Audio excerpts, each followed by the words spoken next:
কয়েকদিন পরেই বাংলায় ভোট, আর মোদিজির জুমলাবাজির নতুন সিরিজ শুরু হয়ে গেছে। চলুন মোদিজির একটু ভণ্ডামি দেখে নেওয়া যাক। अपने वोट बैंक को खुश करने के लिए लगातार हिंदू समाज, हिंदू आस्था को अपमानित कर रही है टीएमसी। বিজেপি বারবারই বাংলার আধ্যাত্মিক ঐতিহ্যকে কলঙ্কিত করেছে। নরেন্দ্র মোদী শ্রী শ্রী রামকৃষ্ণ পরমহংসদেবকে স্বামী রামকৃষ্ণ বলে সম্বোধন করেছেন। বঙ্গ বিজেপি মা সারদা দেবীকে নিয়ে কুরুচিকর ব্যঙ্গচিত্র ছড়িয়েছে। সুকান্ত মজুমদার স্বামী বিবেকানন্দকে অজ্ঞ বামপন্থী প্রোডাক্ট বলার ধৃষ্টতা দেখিয়েছেন। মাঝে বাংলা কিছুটা ডিরেল হয়েছিল বামপন্থীদের দ্বারা। ফুটবল খেলা, গীতা পাঠের চেয়ে ফুটবল খেলা ভালো যারা বলছেন, তারা ওই বামপন্থী প্রোডাক্ট আর কি, তারা ওই বামপন্থী প্রোডাক্ট। দিলীপ ঘোষ মা দুর্গার বংশ পরিচয় নিয়েই প্রশ্ন তুলেছেন। भगवान राम एक राजा थे, कोई अवतार मानता है उनको, और उनकी पूर्वपुरुष थे, उनका नाम भी आपको मिलेगा। दुर्गा का मिलेगा क्या? दुर्गा का मिलेगा क्या?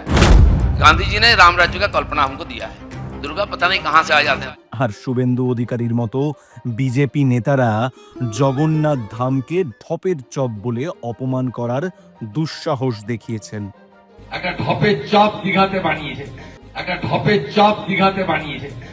বিজেপি বাংলার বিশ্বাসকে রক্ষা করেনি, বরং তাকে বারবার কালিমালিপ্ত করেছে। टीएमसी के तुष्टीकरण ने बंगाल में डेमोग्राफी को डामाडोल कर दिया। अवैध घुसपैठिए इनको अपने लगते हैं। সীমান্ত সুরক্ষা স্বরাষ্ট্র মন্ত্রকের দায়িত্ব। বিএসএফ সরাসরি অমিত শাহের অধীনেই কাজ করে।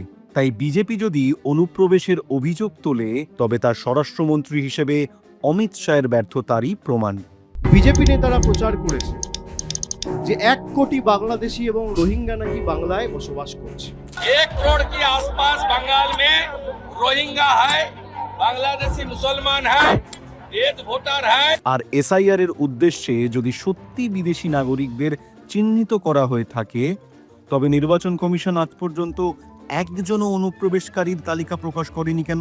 আমার প্রথম প্রশ্ন নির্বাচন কমিশনের কাছে, তারা যদি এই লক্ষ্যে এসআইআর করে থাকে যে অবৈধ অনুপ্রবেশকারীদের চিহ্নিত করা এবং প্রকৃতভাবে ভোটার তালিকায় সংশোধন করে এসআইআর, যেটাকে বলা হচ্ছে স্পেশাল ইন্টেন্সিভ রিভিশন করে ভোটার লিস্ট ক্লিন করা, তাহলে 58,20,000-এর মধ্যে কতজন বাংলাদেশি আর কতজন রোহিঙ্গা?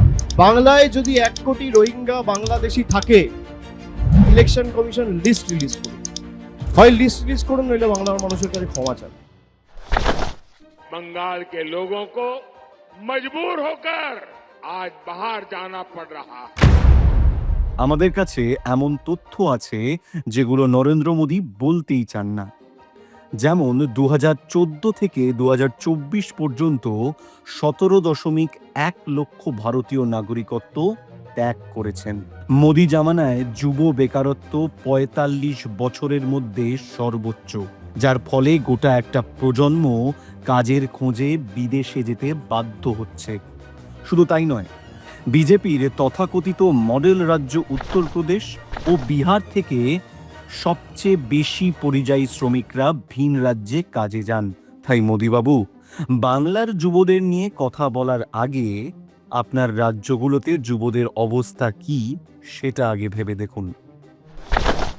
पिछले 10 साल से मोदी का मंत्र है बंगाल का विकास, पुरजोश विकास, चारों तरफ विकास। তাহলে একটা প্রশ্নের জবাব দিন, বাংলা থেকে আপনারা 6.5 লক্ষ কোটি টাকা ট্যাক্স আদায় করেছেন, অথচ বকেয়া 1.96 লক্ষ কোটি টাকা এখনো আটকে রেখেছেন কেন? বিজেপিকে ভোট না দেওয়ার জন্য বাংলার মানুষকে ভাতে মারার চক্রান্ত করছেন। মোদিজি, এক হাতে বাংলার টাকা লুটে অন্য হাতে উন্নয়নের রোডম্যাপ দেখানো বন্ধ করুন। मोदी बंगाल के हर गरीब को मुफ्त राशन दे रहे हैं। আপনারা তো বাংলার মানুষদের সহ্য করতে পারেন না, তাই সমস্ত বকেয়া টাকা আটকে রেখেছেন।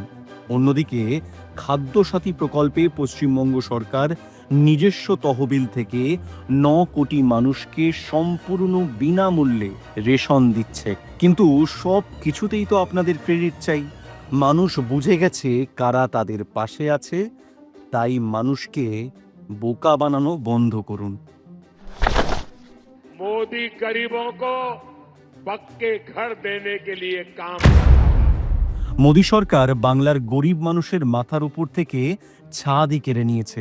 আবাস যোজনার 24,275 কোটি টাকা আটকে রেখে 12 লক্ষ পরিবারকে ঘর হারা করেছে। অথচ মমতা বন্দ্যোপাধ্যায়ের সরকার নিজস্ব তহবিল থেকে 38,400 কোটি টাকা খরচ করে 32 লক্ষ পরিবারকে বাংলার বাড়ি দিয়েছে।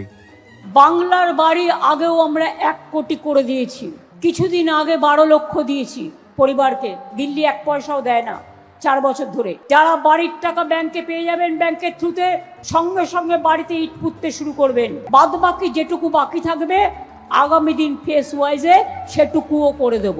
আমি চাই না কেউ থাকুন কষ্ট করে। মোদী সরকার বাংলায় ঘর বানায়নি, বরং ঘর বানানোর পথে বাধা সৃষ্টি করেছে।